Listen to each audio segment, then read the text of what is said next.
Well, good morning, everyone. Just have to level with you all. I have construction on the brain. I have been involved over the last few months with so many construction projects that my head spins knowing what I'm actually talking about at any given time. Helping Mom build her vacation house up in Montana over the last year that's actually almost done. We're doing renovations to our backyard, which is a big deal. That's been, a few months back that we got that completed. We literally this morning, as we were walking out of the house this morning, two guys were cutting a giant hole in the back of my house. That is kind of what's going on in my brain right now. Drywall dust and things everywhere. And as I think about that, I think about this phrase that we have used so often in construction projects over the last few months. And it's this word, oops. You ever have this happen where you come home at the end of the day and you see that, somebody drywalled over that thing which shouldn't have been drywalled over. Oops. The very first time we walked Mom's house up in Montana a few months ago, the first time I had gotten a chance to see it, we're walking through and we're looking around and wow, this is amazing. Look at all the walls and the texture and wait, what is that? We started noticing that every electrical outlet, every light switch, every Ethernet jack in the entire house was almond colored. And not white like we originally ordered. Oops. And so somebody had to go back through and fix it all. Go through and rewire the entire house because somebody chose almond instead of white. And for me, I have this phrase in my brain that I use all the time, and every time I see something not done the way that it should have been done, I say, oops. And so here's what happened when we were driving up a couple of weeks ago to Montana to go see Mom and to go help her move all of her stuff from her old vacation house to her new vacation house and get her all settled in and everything. We were driving on this 18-hour drive, and I see this billboard on the side of the road through about, I think, Utah. And the billboard said, oops. And it just resonated with me. I was like, I feel that so deeply. But you know what it said oops about? It was an advertisement for a divorce lawyer. And this was the graphic that they used. Oops. Now, there is a costly mistake when somebody miswires your entire house with almond-colored fixtures, and they have to go back through and fix that. Oops. There's a difference when somebody drywalls over something that they shouldn't have drywalled over. Oops. But it is not the same category of problems when your marriage ends in divorce. That is not an oops kind of situation. But of course, the divorce lawyer was basically advertising that, you've made a mistake, and just like, hiring somebody to come in and fix it for you or redo the drywall or whatever, you can just easily fix this situation by getting a divorce. And that is sort of the way that our culture has described or defined marriage nowadays, that it's not important, it's not a serious thing, and really, it's not going to be a costly mistake. Oops. Let's move on. And so I wanted to talk for a little bit because I had, 18 hours in the truck driving as I was thinking about this billboard and thinking about this phrase. And I was thinking to myself, what do we learn about the seriousness of marriage? And maybe some mistakes, some challenges that we can learn from the Bible. And I'll also just kind of loop you in on a little fact for me personally. We spent just actually 2 or 3 days after I saw this, we spent our 20th wedding anniversary in Montana up there. And so I'm thinking about marriage, I'm seeing a billboard about marriage, and I'm seeing how flippantly marriage is treated nowadays. And so let's talk about that because, as I'm thinking about 20 years ago me, I was on this row here. I was newly in college. I was just home from school.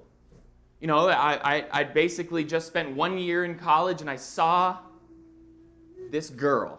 And I made a decision. a year later to say I do? Is that an oops decision?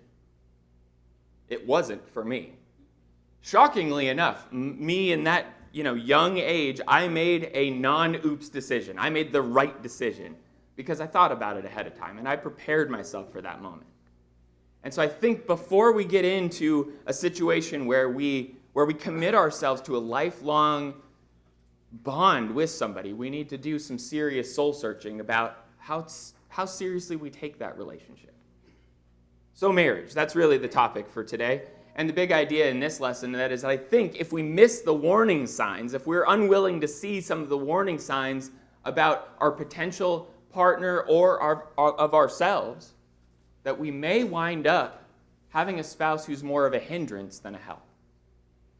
That's the focus. And you can probably talk to people who look at that kind of a billboard that says oops, and they say, I'm going to call those guys. You can probably talk to somebody like that and see that they have an out. They believe they have an out. But we're going to talk for a little bit this morning about the seriousness of marriage. And it shouldn't be a surprise that marriage is a serious thing. But we're going to talk for just a little bit to see, before the oops, before the call to the divorce lawyer, before you actually even say I do, are there some warning signs that we can key into early on to make sure we know whether we're making the right decision? And so we're going to start just a little bit before the wedding, before the I do. What are some warning signs that can help key us off to know whether this is a good relationship for us to be in or not? Or even whether we ourselves are prepared to make that kind of commitment, that kind of lifelong commitment that we need to make. Is this something that we should be doing? Is this something that we should be participating in? And let me just say, when you get into a situation where you meet somebody, logic flies out the window, right? You've been in that mode, maybe some of you shaking your head. Yes, logic flies out the window because, look at this person. And you get so excited and you stop thinking. And even sometimes when people come to you and they talk to you and they try to encourage you, like you don't want to hear, you don't want to listen. And so, before the wedding, before all of the things, before you really start getting into that place where you've locked in and you're committed to it, maybe we need to start thinking about some warning signs ahead of time. And fortunately, the Bible is absolutely chock full of examples of terrible marriages. Believe it or not. Obviously, there are some examples, many examples of very good, strong marriages, but there's a whole lot of examples of not very good marriages, and so maybe think about this first example.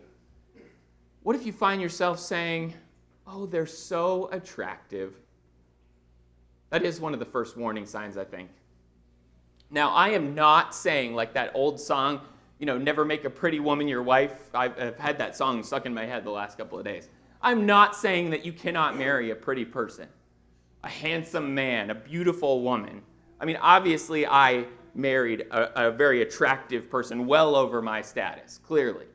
But if you're the kind of person who's so focused on attraction and what somebody looks like, if that's your drive, if that's your motivation, put yourself in Potiphar's wife, in her shoes.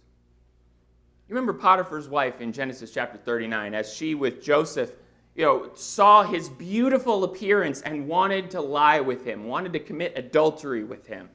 And if you're the kind of person who's always chasing the attraction, let me just level with you. I've been married for 20 years, so I think I can say this at this point. When you get older, things change.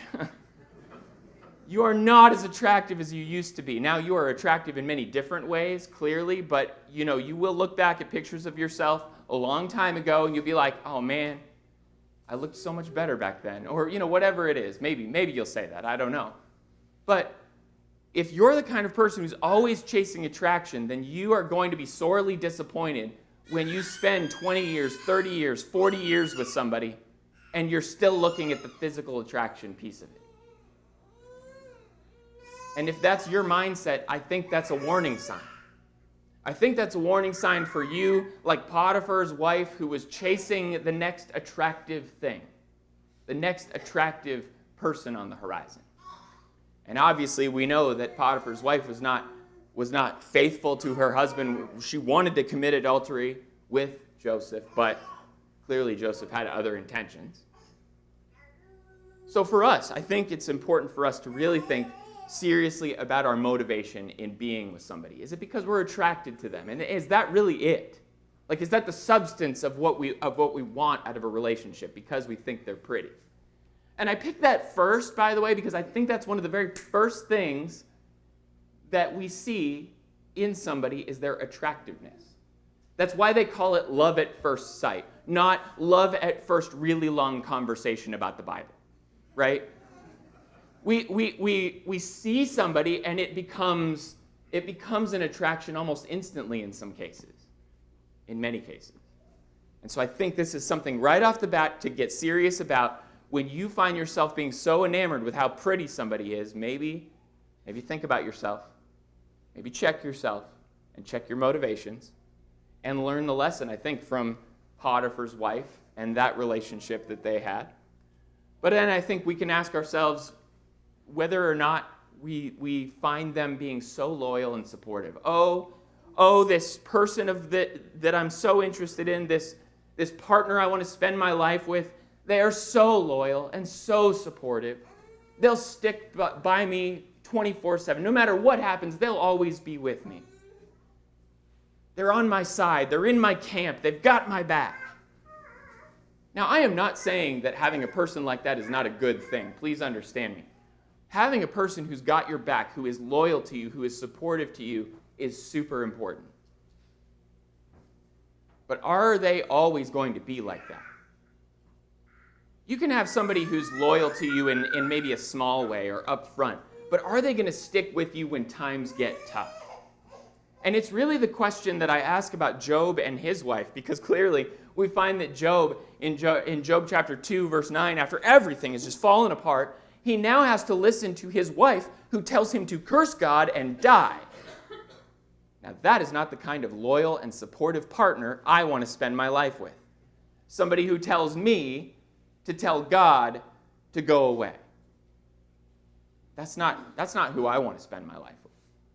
And is there a warning sign you can key off of early on dating somebody? Is this person really going to stick with me? And not only with me, is this person going to stick with the Lord? No matter what happens, is this potential future partner going to be faithful to God? Are they going to be loyal? And it may not be entirely obvious. But just because they're loyal, just because they're supportive and they've got your back one time, that doesn't mean they're going to be like that forever. And you need to start keying in on that fact. When you start getting interested in somebody, is this person going to stand by the Lord? And that should be a really good indicator as to whether or not you need to continue that relationship. Because I'm sure Job at that moment really did not enjoy having to listen to his own wife telling him to abandon God. Everybody has their threshold for sure, but Job's wife did not have a very high threshold for faithfulness, and especially the way that she dealt with her husband. But third thing, I think maybe we should just get clear on how independent our potential future mate might be. Oh, they're so independent. Oh, they've just got everything figured out. Look at them. They're going off and doing their thing. It's almost like they don't even need me here. You know, they don't rely on me. They're not like, asking me all the time to do stuff for them. They're just out doing it. Look at them. I haven't seen her in like 2 weeks, because she's just going out and doing her thing, which is kind of it's a weird thing to think about. But I think in our culture today, with everybody being so independent and having their own lives and everybody being, kind of their own captain of their own lives nowadays, you're going to run into this more, where you're going to find people who don't depend on somebody, who don't rely on somebody, who aren't really emotionally connected or even emotionally available to other people. And so maybe you start asking yourself, do I really want to spend my life with somebody who's actually happier being away from me than with me? And that's actually what happened with Hosea and Gomer, which is a totally interesting story, obviously, when you go back and you read Hosea and you see that God told Hosea to go marry a wife of whoredom like Gomer was. And constantly, over and over again, you see Hosea having to go chase her down and pull her back in as a testament to how God felt about Israel's rejection of him. But Gomer was perfectly fine being away from Hosea, which obviously mimics Israel's acceptance or being perfectly happy being away from the Lord God. But do you want to be yoked to a person who doesn't really want to be around you, or who doesn't really need you, or doesn't want you? We were just talking about it the other day. You know, I have this job in our house that nobody has defined. We've never really discussed it in any detail or codified it in any way. But I am the human in our house that goes and gets milk. That's me. That's what I do. And Sherilyn will never ask me explicitly to go get milk. She just says, "There's no milk in the fridge. I need some milk. I would have cereal today, but there's no milk." And so she'll point it out over and over again, but she'll never ask me, "Go get milk." But I'm the one who goes and gets the milk eventually, after, a few reminders on her part. But we were talking about that the other day, and she said, "I depend on you for a lot." And that's this point. You want somebody who depends on you in some ways. Obviously, you don't want them to have you around all the time to do everything for them, but you want to be able to count on somebody. And if they don't want to be around you, or they're off living their own lives, or it's basically like you have a roommate in your house rather than a spouse or a partner, you need to start thinking more seriously about who you're involved with. So, maybe that's a warning sign for us.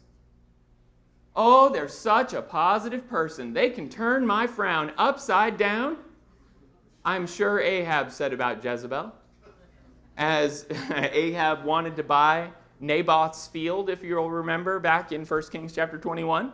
He wanted to buy the field. He wanted to pay good money for it.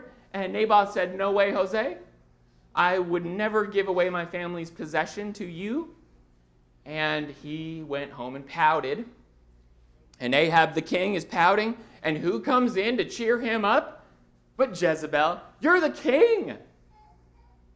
Eat some food. Put a smile on your face. I'll get you the land."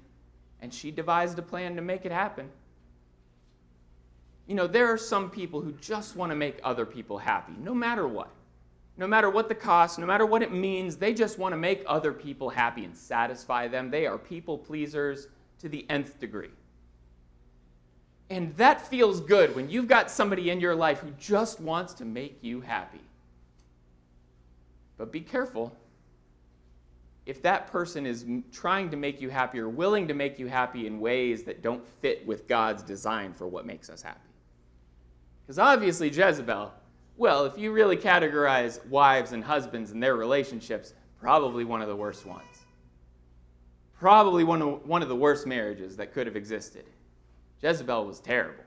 Ahab was terrible. Eventually he did come back to the Lord, shockingly.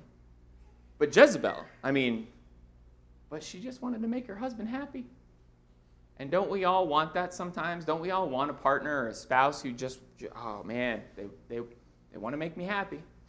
Well, be watchful for that. Not to say that our wife or our husband's happiness is not important to us. Of course it is. Of course it is. But let's make sure that we put the Lord's word ahead. And let's make sure that we're not willing to do whatever it takes to make our spouse happy. Oh, they're so wealthy and they're so important. I'm sure Abigail thought about Nabal at some point. Oh, he's so important. Nabal, look at him. He's got all of this money. He's got all of these fields. And as we see later on, Nabal in that story in 1 Samuel chapter 25, he is hosting a party for himself as if he were a king. But Nabal, as you'll remember in that story, was a fool. and he did foolish things. And he dealt with the king, the future king, David, in a very foolish way. And basically told David to go pound sand and go away. And as David was about ready to destroy Nabal and everything, Abigail comes out, and poor Abigail. I love her so much. I am married to an Abigail because I am Nabal sometimes. I mean, I do things and I stick my foot in my mouth, and I have to have the Abigail come in and rescue me from my own situation so many times. But Abigail does an amazing job of sort of painting over, covering Nabal. But wealth and pride and position, they look really attractive, don't they? Oh, they'll be such a great provider. They'll take such great care of me. Oh, never mind the fact that his name means fool. Never mind the fact that he's just ridiculous and nobody appreciates him, and he's so arrogant and nobody actually likes him. Oh, but he'll take care of me. Yeah, that's a big warning sign. Big warning sign. And maybe Abigail, I'm sure she kicked herself a lot after the fact, having been coupled to a man like Nabal. This one was one of my favorites, by the way. They are always on board with my plans. They agree with everything I say. And here's the situation that I always think about when I think about Ananias and Sapphira.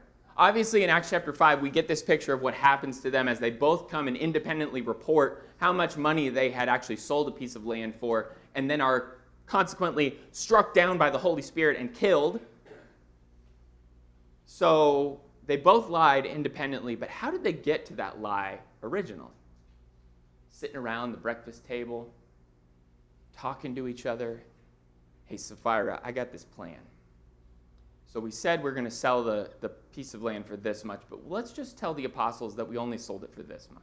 You good with that? Oh, I'm totally good with that. I love that plan, Ananias. And I, as your wife, Sapphira, I'm going to just support that completely. Okay, great, Sapphira. Thank you so much. Let's go and tell the apostles. I mean, they had to have a conversation about this ahead of time, right? They had to talk about it. They had to confer with each other, and then independently, they both gave the same story and were both killed. But I'm sure at the time they just felt so good about how supportive they were and how much they had each other's backs, and they agreed with me. You know what? You know what I love is somebody who agrees with me. Especially when it's my wife. Especially when it's the person I have to spend all of my time with. When she agrees with me, everything is fine. Except there are times where she should not agree with me. Where I need somebody to check myself before I wreck myself. I need somebody who actually can tell me to my face, I hear what you're saying, but that's a dumb idea. And if you're thinking about marrying somebody who is a yes person, watch out. Because you may find yourself in the same situation as Ananias and Sapphira did, as they both had a really dumb idea and nobody checked them. Nobody checked their partner before they brought that idea to the apostles. So, the last one is obviously ridiculous. But I think it does tie into our sense of home, right? Our sense of home is so often defined by a meal, by homemaking, by providing. And I think a lot of times we might just be totally enamored by the fact that somebody is such a great cook, or somebody is such a good, person who does handyman work around the house, or whatever it is. Oh, they take such great care of the home. They put so much thought into it. And obviously, as the example of Adam and Eve go, one of the first marriage, clearly, did not really work out so well as Eve did something that she shouldn't have done. But again, I think that it's important for us to make sure in all of these things, these are all good things, by the way, to have somebody who's attractive, who agrees with us, who really supports us, who's loyal to us, who works hard to make us happy, and all these things we've talked about, these are all important things. But I think they're red herrings sometimes. They're diversions or distractions from a deeper relationship that we ought to have with people.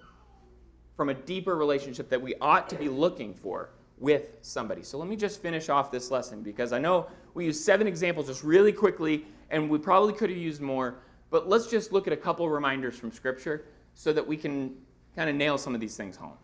If you had to put all of these examples kind of into one sort of succinct set of things to remember, here's what I want you to remember. Who you marry matters. That's not a popular thing to say. And I'm sure even by saying it this morning, I'm probably making some people uncomfortable. Because marriage is a sensitive topic. And I'm okay with that. I'm okay saying that. I'm okay saying that marriage matters. And you know why I'm okay saying it? Because that is exactly what Jesus said in Matthew chapter 19. When Jesus taught about marriage and divorce, when he was asked the question, is it lawful to divorce one's wife for any cause? Jesus laid the gauntlet down and said that there is only one reason for divorce. There's only one reason. There's not an oops kind of reason.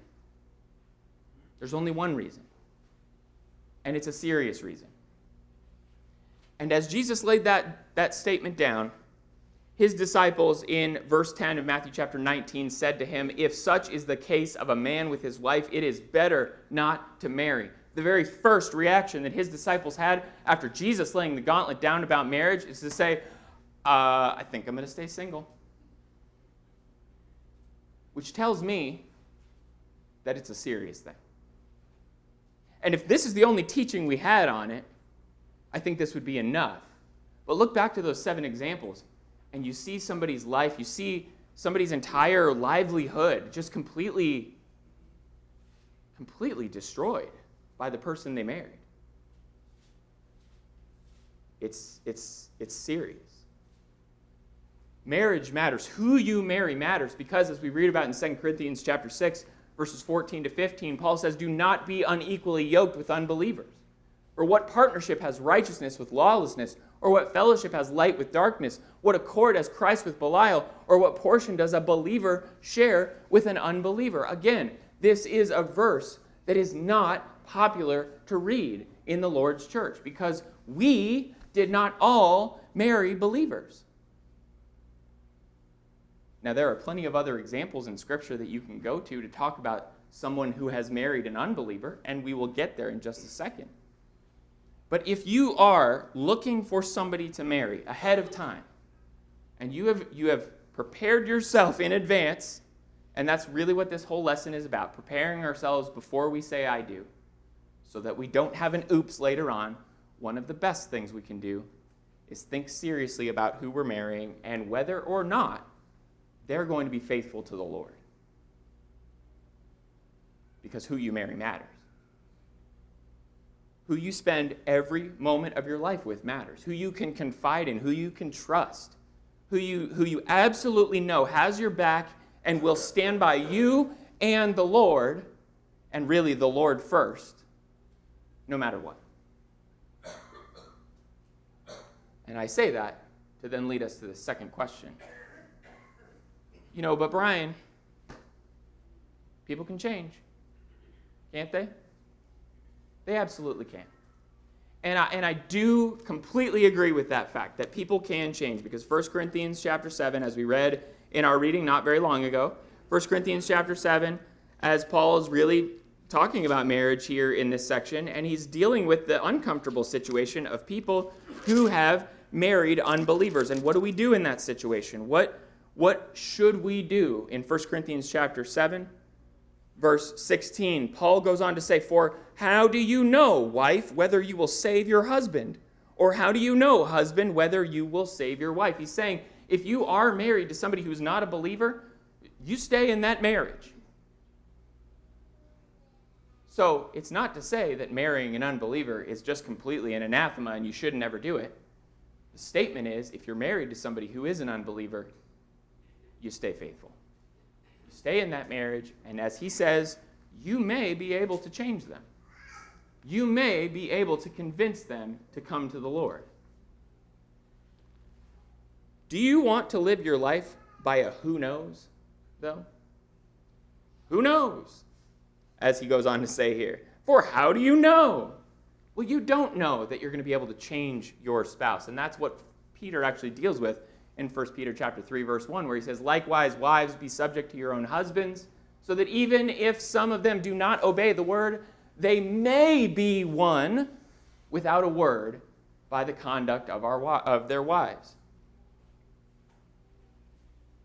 You marry somebody who's not a believer, you may be able to change them. You may be able to pull them to a relationship with the Lord, but don't count on it.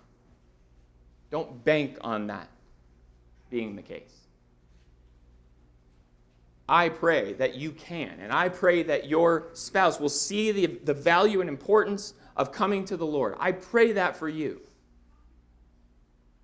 But make sure you're going in eyes wide open, knowing who you're committing to spend your time with. The last point, just really quickly. For all of us here who have been married for any length of time, it would be nice for us to just say of our spouse, well, I wish they were different. Oh boy, there's so many things that I'm sure Sherilyn could talk to you all about how she wished I would be different.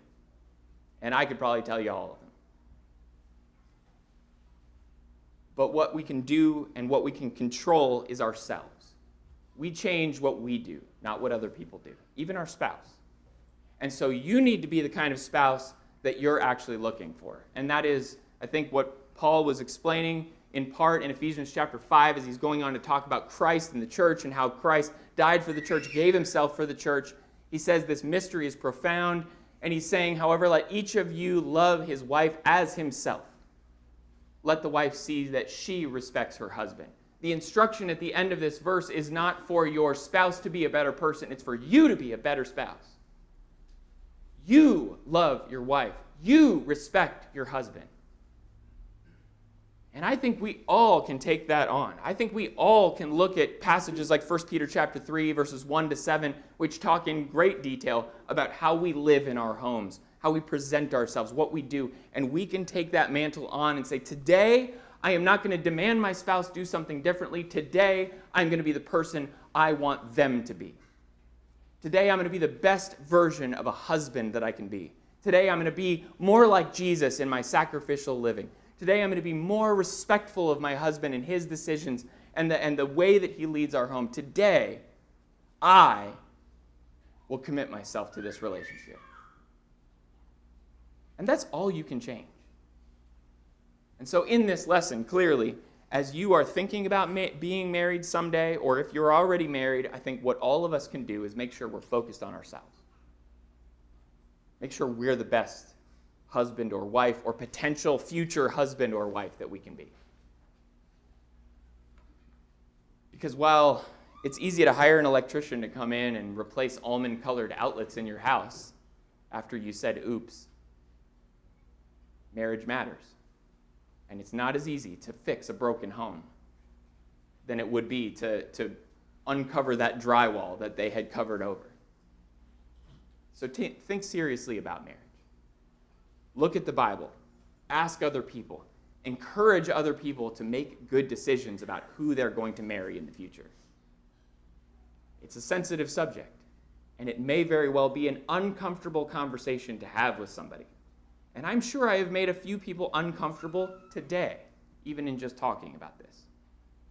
But I want you to understand that the Lord values who we marry and really wants us to make good decisions. And if we learn anything from the Bible, it's that what we do matters. And today, if you are not a child of the Lord's, today, if you've not committed your life to a relationship with God's, then you're not in that relationship with him. Jesus died for you. He gave his life for you. And if you're willing to respond in faithfulness, in baptism, in repentance of your sins today, to start a new journey with him, to become his children, then we'd love to help you do that. Please come as we stand and sing.